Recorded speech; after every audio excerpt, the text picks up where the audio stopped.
Hello. हाँ जानू। Baby कब आओगी? जल्दी आ जाऊंगी जानू।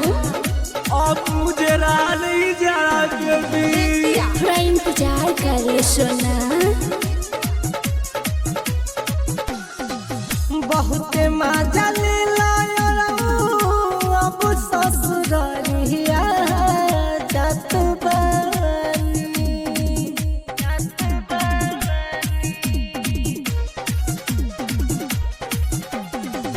बहुत मजा ले लाया अब ससुरालिया जात बानी।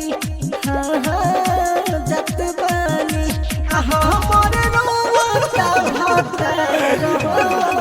जात बानी कि हमर रोता भतर हो जात बानी कि हमर रोता भतर हो जात बानी।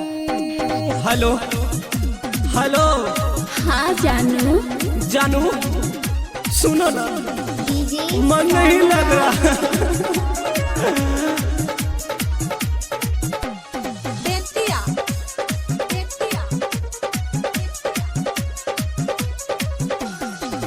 रहनी कुआर खुदे मजा देनिया रहवा सुनहे बलमुआ हमार छोड़ दिए घरवा।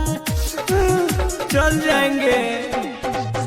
रहनी कुआर खुदे मजा देनिया रहवा सुनहे बलमुआ हमार छोड़ दिए घरवा।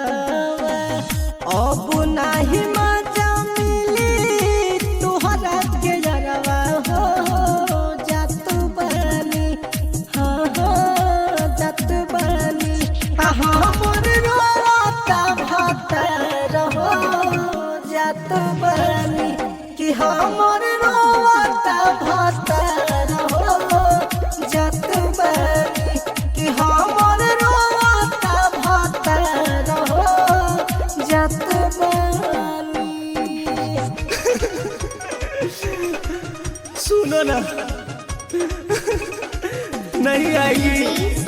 अब चल जाएंगे, अब रुकेंगे नहीं। थोड़ा इंतजार कर लो सोना। जल्दी आ जाऊंगी।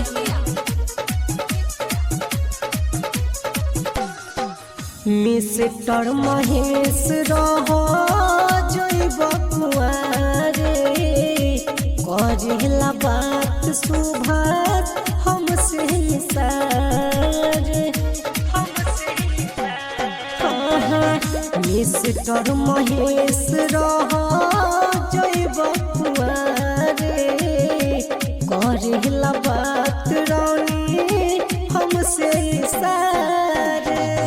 नवीन निहाल कहे हमारा के बतिया जात बानी सुनो जात बानी।